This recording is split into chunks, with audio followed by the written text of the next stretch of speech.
तो ऐसा ही नहीं, हमने जनता की समस्या को समझने का भी प्रयास किया है और 14.5 लाख जन शिकायतें भी हमें प्राप्त। 4 वर्ष के कांग्रेस सरकार के शासनकाल के बाद बदहाली, अराजकता और खतरनाक कट्टरता में दहकता हुआ राजस्थान दिखाई पड़ा। इसलिए जनता के मन में सिर्फ नाराजगी नहीं, आक्रोश है। पेपर लीक के मामले में राजस्थान कांग्रेस में भी एक बहुत बड़ा रिकॉर्ड बना। आपको याद है ना, अप्रैल 2021 में जयपुर में महंगाई पर रैली और भाषण। मित्रों, आप सभी जानते हैं कि राजस्थान की जनता की व्यथा, वेदना और आक्रोश की अभिव्यक्ति करती हुई जन आक्रोश यात्रा 128 विधानसभाओं में से गुजर चुकी है और 10 जनवरी तक सभी विधानसभाओं में अपनी यात्रा पूर्ण करेंगे। क्या भाई जी? 1 से लेकर 14 दिसंबर के बीच जो जन आक्रोश यात्रा हुई, उसमें यदि चौपाल और नुक्कड़ सभाएं देखी जाएं तो 62,211 चौपाल और नुक्कड़ सभाएं। अब तक इस यात्रा और सभा के कार्यक्रम के द्वारा 2.25 करोड़ जनता के साथ हम संवाद स्थापित करने में सफल हुए। 92 लाख से अधिक लोगों को हम लोगों ने सरकार के विरुद्ध जो चार्जशीट यानी आरोप पत्र है वह दिया है। तो ऐसा ही नहीं, हमने जनता की समस्या को समझने का भी प्रयास किया है और 14.5 लाख जन शिकायतें भी हमें प्राप्त हुई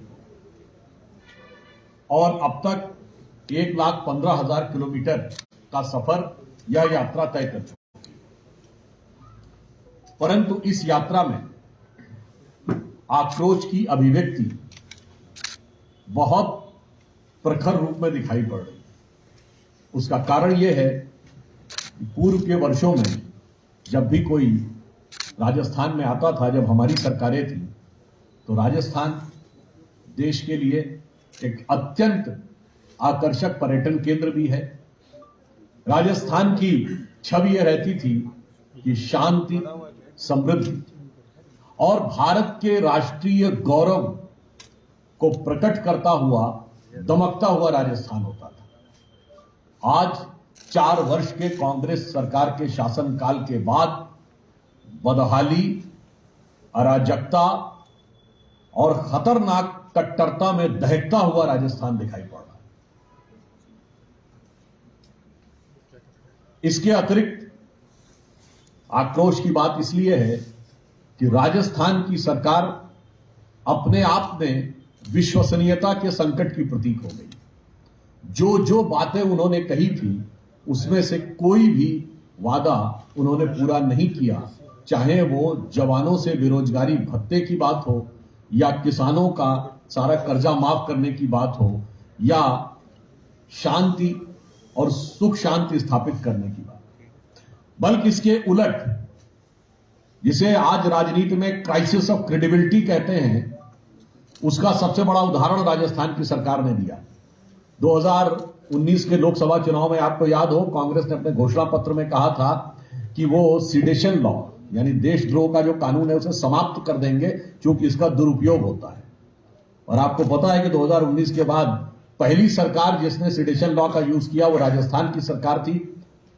अपराधियों और आतंकवादियों के विरुद्ध नहीं किया, विधायकों के विरुद्ध किया, और अपनी ही सरकार के विधायकों और मंत्रियों के विरुद्ध किया जिन पे उन्हें संदेह था।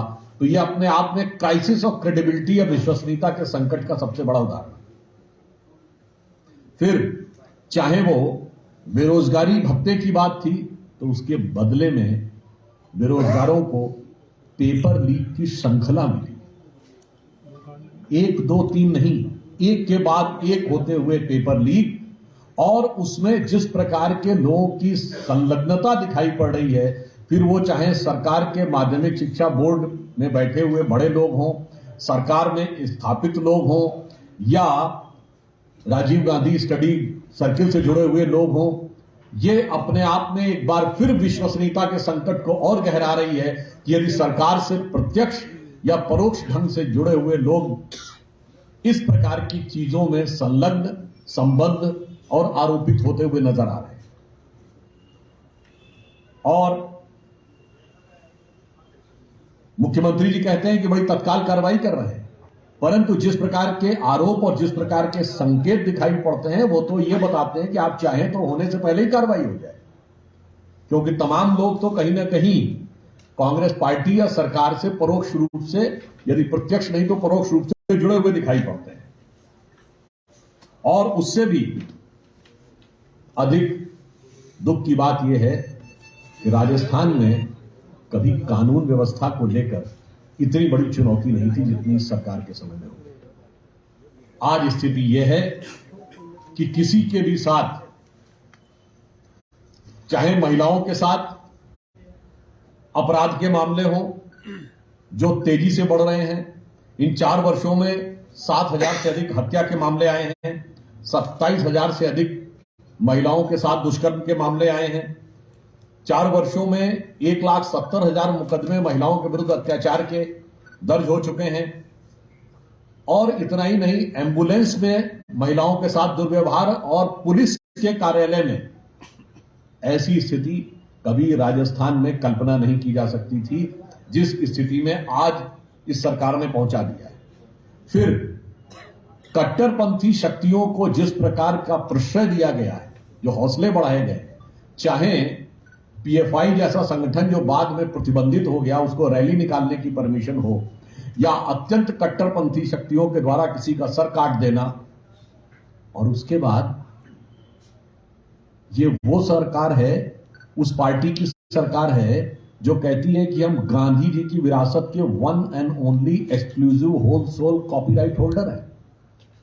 यानी गांधी की अहिंसा के एकमेव स्वघोषित स्वयंभू उत्तराधिकारी इतनी घनघोर हिंसा के बाद मुंह में दही जमाकर बैठते हैं, और फिर जनता के मन में आक्रोश उठना बहुत स्वाभाविक और सहज हो जाता है। और इसलिए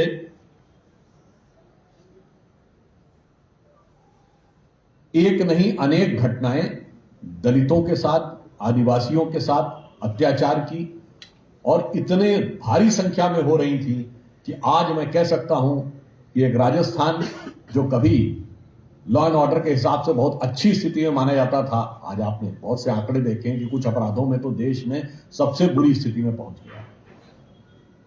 इसलिए जनता के मन में सिर्फ नाराजगी नहीं, आक्रोश है।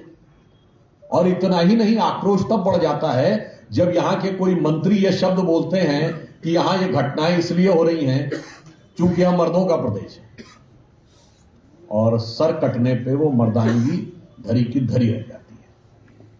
और इतना ही नहीं, यहां के मुख्यमंत्री की याद करिए, अभी करीब शायद 1 या 1.5 महीने पहले की बात है, बोले थे 56% केस जो महिलाओं द्वारा दर्ज किए जाते हैं वो गलत होते हैं।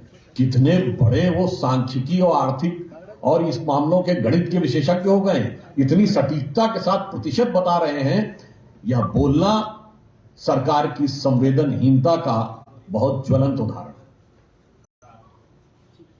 तीसरी बात हम यह कहना चाहेंगे कि पेपर लीक के मामले में राजस्थान कांग्रेस ने भी एक बहुत बड़ा रिकॉर्ड बनाया। एक पेपर लीक हो गया था कांग्रेस के राष्ट्रीय अध्यक्ष का, और वो पेपर लीक हो गया कि अशोक गहलोत जी राष्ट्रीय अध्यक्ष बनने वाले हैं। उसके बाद इस पार्टी ने जो उदाहरण प्रस्तुत किया वो आपको भारत की राजनीति में नहीं मिलेगा।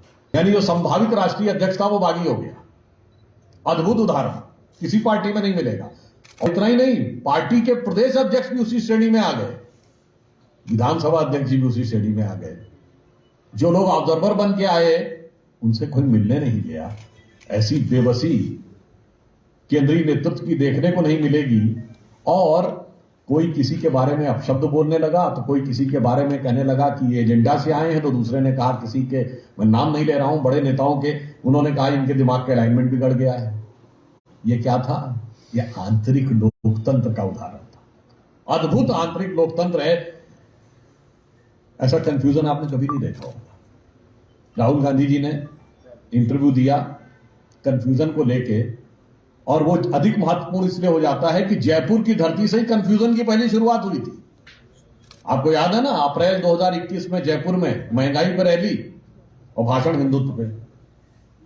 पहले तो वो हिंदू बनाम हिंदुत्व में ही कंफ्यूज रहते थे, अब महंगाई बनाम हिंदुत्व में भी कंफ्यूज हो गए, अर्थव्यवस्था में भी कंफ्यूज हो जाते हैं।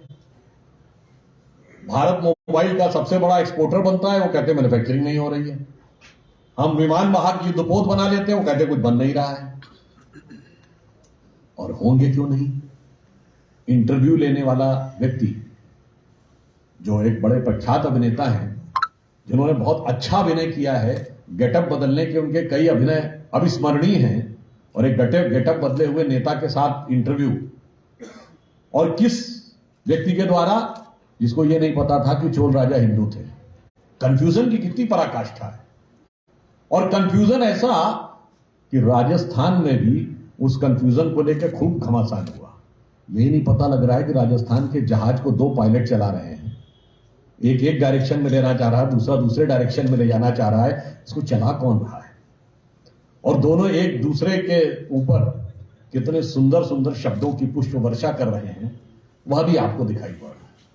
तो दुख की बात यह है कि राजस्थान की जनता के समस्याओं के निवारण से ज्यादा राजस्थान की कांग्रेस की सरकार आपस में एक दूसरे के विरुद्ध स्कोर सेटल करने में अधिक लगे हुए हैं, चाहे आपसी गुटबाजी हो या केंद्र के साथ टकरार।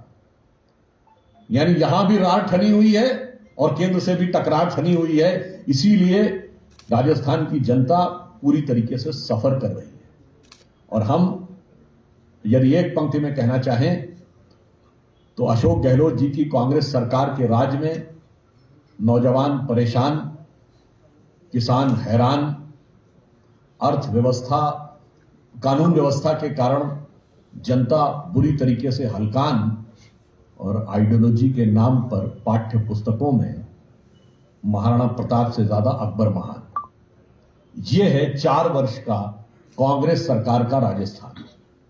इसलिए हमें इस बात पर पूर्ण विश्वास है कि इन सारी चीजों से जो आक्रोश जनता के मन में भरा हुआ है, जिसका हमने प्रकटीकरण इस यात्रा के दौरान देखा है, आगामी विधानसभा चुनाव में राजस्थान की जनता ऐसा जनादेश देगी कि आपके आसपास के जो 2 राज्य हैं, 2 जगह ऐतिहासिक जनादेश आया। एक तरफ है उत्तर प्रदेश, जहां 40 वर्ष से कभी किसी को बहुमत नहीं मिला था, और 1985 छोड़ दें तो 50-55 साल से कभी कोई सरकार लौट के नहीं आई थी। हम शानदार बहुमत के साथ वापस आए, एक इतिहास रचा। एक तरफ है गुजरात, जिसने 75 साल का सबसे बड़ा इतिहास रचा।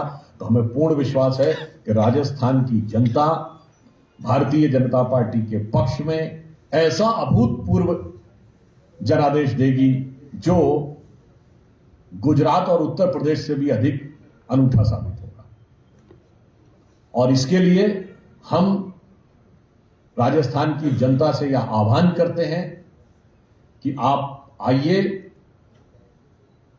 सुख शांति समृद्धि को पुनः स्थापित करने के लिए और प्रधानमंत्री श्री नरेंद्र मोदी जी के नेतृत्व में भारत इस अमृत काल में महान भारत बनने के जिस पथ पर आगे बढ़ रहा है, उसमें आइए और अपनी गौरवशाली परंपरा के अनुरूप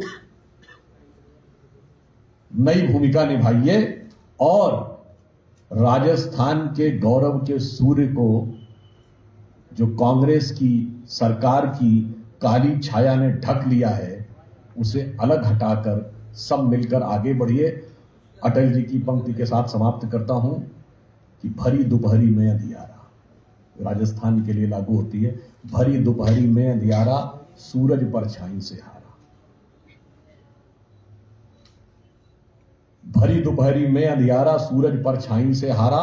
अंतरतम का नेह निचोड़े, बुझी हुई बाती सुलगाएं, आओ मिलकर दिया जलाएं। तो सारी जनता से हम आह्वान करते हैं, मिलकर भारतीय जनता पार्टी के साथ आकर पुनः राजस्थान के गौरव और विकास का दीपक जलाएं। धन्यवाद।